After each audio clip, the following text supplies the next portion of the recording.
सुप्रभात मंडळी. मी निलिमा पटवर्धन आणि आपण वाचत आहोत श्री पु ल देशपांडे हे महाराष्ट्राचं लाडकं व्यक्तिमत्व, त्यांचं प्रवासवर्णन अपूर्वाई. तर आजचा 7वा भाग आहे आणि मी पुढचं प्रकरण सुरू करते. 20 ऑगस्टला रात्री 11 वाजता आमचं विमान सांताक्रूज विमानतळावरून निघणार होतं. विमानात बसण्याचा माझा पहिलाच प्रसंग नसल्यामुळे विमान म्हणून विमानाचं विशेष कौतुक मला नव्हतं, परंतु परदेशी जाणाऱ्या प्रचंड विमानाचा अनुभव नव्हता. विमानतळावर दीड तास आधी येण्याची सूचना मिळाली होती. ही सूचना मिळाली नसती तरी मी 2 तास आधीच गेलो असतो, कारण MSMच्या म्हणजे हल्ली सदर्न रेल्वे झाली आहे, तरी देखील त्या गाडीला देखील जाताना मी जागा रक्षित असली तरी तासभर आधी पोचतो. चुकीची गाडी, चुकीचा डबा, टांग्याचं चाक मोडणं, टॅक्सी पंक्चर होणं, पाऊस, महत्त्वाचं सामान घरी विसरणं, तिकीट हरवल्यासारखं वाटणं, पाण्याची पिशवी भरायची तशीच राहणं इत्यादी घटनांसाठी 1-1.5 तास बाजूला काढून ठेवणं मला सोयीचं वाटतं. त्यातून रेल्वेच्या वतीनेही काही घटना असतात. बर्थवर बिछाना लोटून आडवं होण्याच्या बेताला डबा शीक झाल्याचं पोर्टर येतो.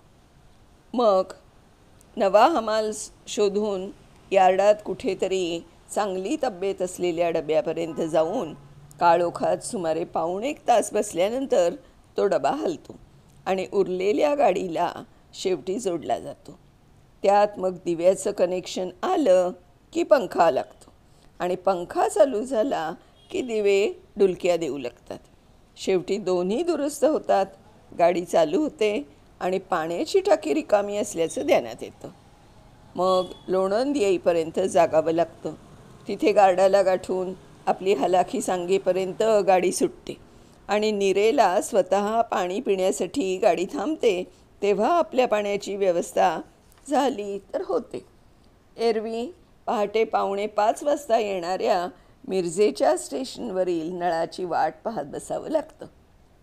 एकूण प्लॅटफॉर्मवर लवकर जाऊन देखील प्रवास सुखाचाच होईल हे नक्की नाही. प्रवाशांच्या सुखाची जिम्मेदारी घेणारी रेल्वे केव्हा येईल देव जाणे. अत्यंत सुखाचा प्रवास म्हणजे एक तर तो विनोबांसारखा जमिनीला पाय लावून किंवा आकाशातून.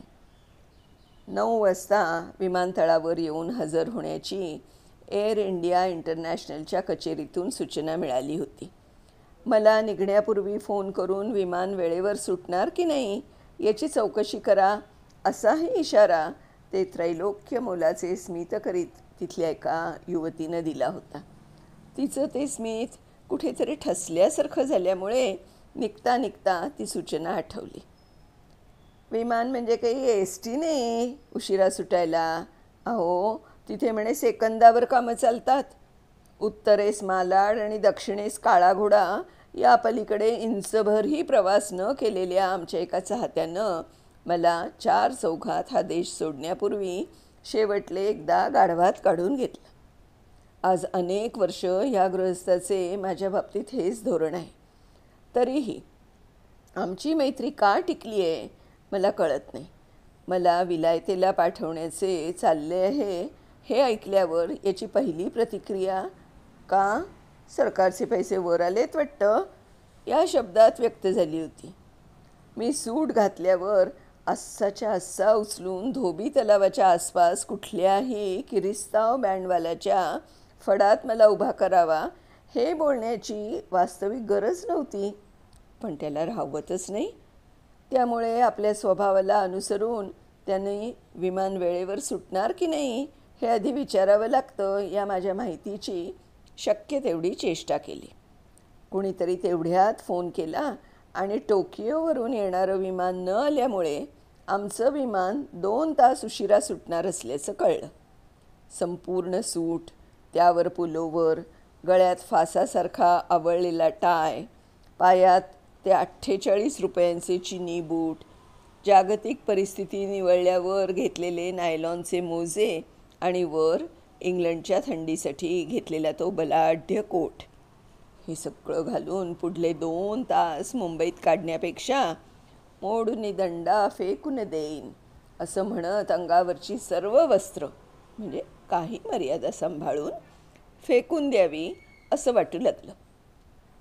तेवढ्यात कुणीतरी बरोबर 2 तास उशिरा विमान सुटणार आहे का असा एक प्रश्न विचारला आणि घराला त्या प्रश्नावरून म्युन्सिपाल्टीच्या अंदाजपत्रक पास करण्याच्या सभेचं स्वरूप मिळालं. 2 तास विमान उशिरा सुटणार की विमानतळावर 2 तास उशिरा जायचं? पण 2 तास म्हणजे नक्की 2च तास ना? पण टोकियोहून येणाऱ्या विमानाचा एअर इंडिया इंटरनॅशनलशी संबंधच काय? समजा ते विमान आधी आलं तरी 2 तास उशीर लावणार का? आणि त्या विमानाला यायला 4 तास उशीर होणार असला तर मग हे विमान 2 तास उशिरा सुटणार की 4 तास? परवा एक रात्रीचं विमान पहाटे सुटलं म्हणे. खरं का? टोकियोच्या विमानाचं नक्की का? मी आता विमानतळावर आमचा एक मित्र आहे तिथल्या हॉटेलमध्ये त्याला फोन केला. तो म्हणतो ह्याच विमानाच्या यंत्रात काही बिघाड झाला आहे. म्हणजे हे विमान कदाचित रद्दही करतील का हो? दुसरं विमान आहे का? ऑल इंडिया रेडिओकडे किती विमानं आहेत? अहो, ऑल इंडिया रेडिओ नाही, एअर इंडिया म्हणजे तेच ते हो. पण यंत्रात बिघाड म्हणजे भीती वाटते बाई. विमा उतरवला आहे ना हो. 5 वर्षापूर्वी कैरोला विमान कोसळलं. त्यात आमच्या हेड क्लार्कचा पुतण्या होता. बायकोला 2 लाख रुपये मिळाले. विमानतळावर विमा उतरवता येतो म्हणे. शेवटी विमान आणि विमा या रुळावर गाडी आली तेव्हा घरातील वडील मंडळी घाबरीघुबरी झाली. या सगळ्या हलकल्लोळातून सोडवायला मला विमान यावंसं वाटत होतं ते तुकाराम बुवांना आलेलं. ते त्यानंतर फार वर्षात महाराष्ट्रात आलंच नाही आहे. पण इथे घरात 2 तास बसून काढायचे ते विमानतळावर काढूया. समजा विमान आधी दुरुस्त होऊन आलं, आधी सुटलं तर वाटेत गाठता येणार नाही. विमान म्हणजे काही पंढरपूरला जाणारी बार्शी लाईट नव्हे. असे सगळे हसायला लागले. शेवटी आजवरच्या परंपरेला अनुसरून लंडनला जायला निघतानाही विमानतळावर रात्री 1:30 वाजता निघणारे विमान चुकू नये म्हणून आम्ही 9:30 वाजता जाऊन हजर राहिलो.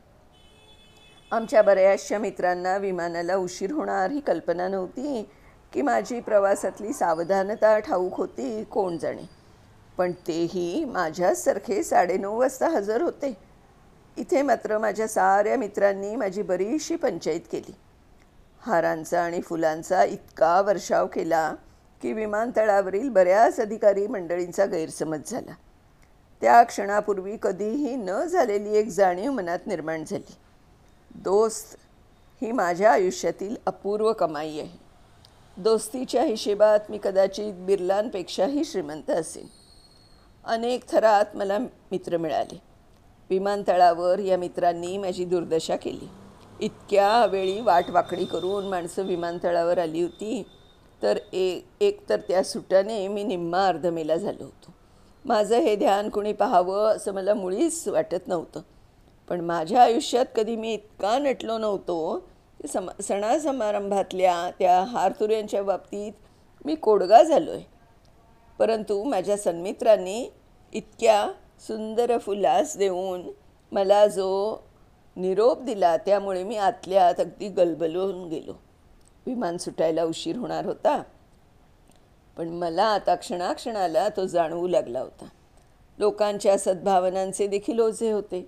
उपचार म्हणून निरोप वगैरे द्यायला जाणं वेगळं आणि अशा अवेळी इतक्या दूर विमानतळावर येणं निराळं. मला खरोखरीच कोणाशी काय बोलावं तेच सुचेना. एकतर मी कोणताही पराक्रम केला नव्हता. एखाद्या वेळी नाटकातलं काम रंगलं आणि मंडळींनी अभिनंदन केलं तर ते स्वीकारतानाही धन्यता वाटते. आपण त्यांना काहीतरी दिलेलं असतं. इथं तसा काहीच संबंध नव्हता. ज्या विमानतळावरून हल्ली रोज असंख्य प्रवासी 4ही दिशांना जातात त्यातूनच मी आणि माझी पत्नी आम्ही निघालो होतो. आणि आमच्या सर्व स्वकीयांनी तिथे एवढी गर्दी केली की मी अक्षरशः गुदमरून गेलो. इतक्या लोकांच्या शुभेच्छा पाठीशी असताना चारी यंत्र बिघडलेल्या विमानातून मी लंडनलाच काय पण वैकुंठापर्यंत जाऊन परत येईन याचा मला विश्वास वाटायला लागला. मंडळी, आता ह्याच्या पुढचा भाग आपण उद्या वाचूया. तोपर्यंत नमस्कार.